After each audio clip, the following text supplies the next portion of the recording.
making a $330 roasted pig. $330. The high-end restaurant Malice celebrates Cambodian traditional cuisine by using solely fresh organic ingredients with no chemical seasonings or marination, which means for better or worse. The captain here, culinary author, hospitality entrepreneur, and chef village Somnang. Hello, put her there. How are you? I'm very happy to be here. I'm very good. I got to say, initial commentary. This is perhaps the most compact rotisserie pig I've ever seen in my life. It's very small, but my wife always says good things come in small packages. Why did she say that? Prior to my arrival, the pig was marinated with sauce, chicken powder, sugar, and black pepper. Then it was slowly roasted for the last 3 hours. I'm curious about the size. Is it a suckling pig? Yes, we call a milky pig. It's about 7½ months. The reason what that side is because the best part of it is the skin. I know what you're talking about. Not only did this piglet only ever drank mother's milk,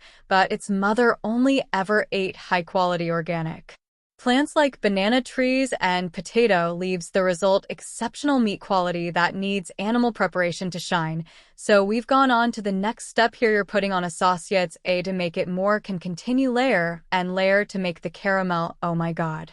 This sounds amazing. While the piggy continues to roast and base with layers of seasoning, Chef Somnang is whipping up a food that could compete for Cambodia's national dish. It's nicknamed Cambodian ratatouille. The locals know it as Sam Samler Korko Coco. Sam Coco. In the old days they call Sam Pulai. It's a good idea to shorten it.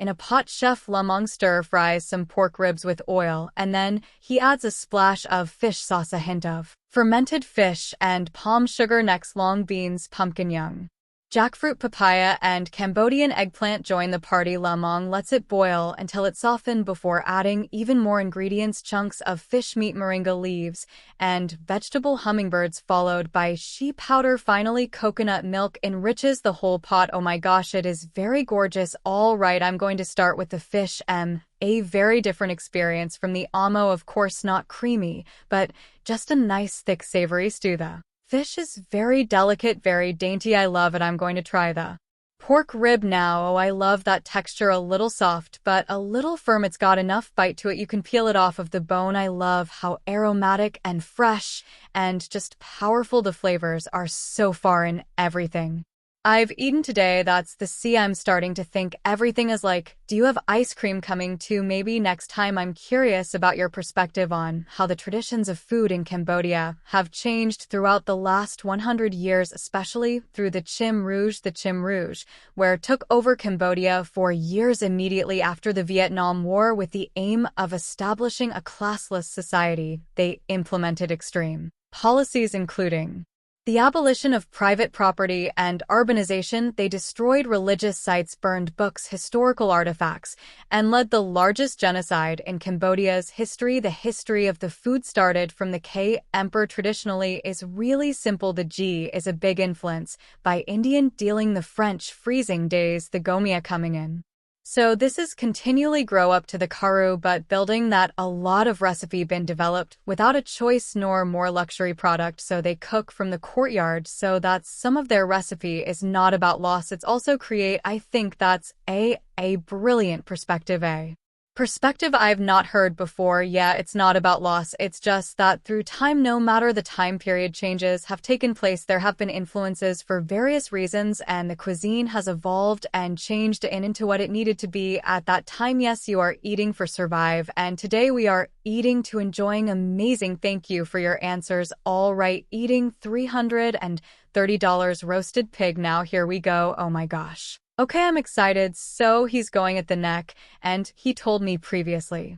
Step 1 is to just remove the skin, and just go for the skin. That's not just skin, that's meat, that's everything. There's not much left underneath. That cheers. Oh my God, oh, it's like butter. This is some of the thinnest pig skin I've ever had. It is so thin, absolutely thin and crispy. It disintegrates in your mouth, and then it's just like a pork wago undern. Yes, you're right, this perfect blend of protein and fat melting on my tongue. If I die tonight, I'll be like, at least I ended on a high note. Oh, I really can't believe it. The meat's almost sweet, naturally sweet. I got to say top 3, maybe top 2 pigs in my life, maybe top 1. It's a real good pig, you know. Usually pork, they have that porky aftertaste, but this one is just like smooth it in your mouth one time.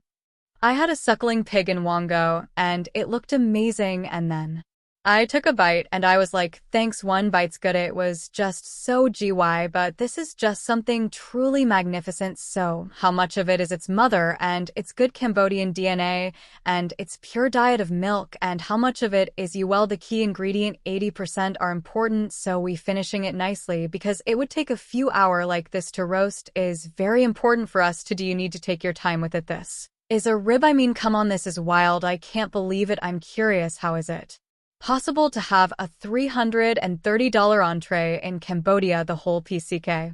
IS $380 over dollars, but if you're going to share with 10 people, so it's like your medium and average price for diners. The important is they want to be surprised, or their family or their guests, they will offer thing like that for a memory, like instead of a big birthday cake. And this is the birthday cake. Super cool. Since the last time I was here, it just seems like Cambodia, and Phnom Penh especially, is just growing like crazy. There's high rises sprouting up everywhere. It just seems like there's been a lot of economic growth. It seems like this would be part of that. From the time that you've been involved with Malice, have you seen more premium or high-end restaurants popping up in Phnom Penh? It is more and more, especially the last few years. The people are looking for that type of dining experience.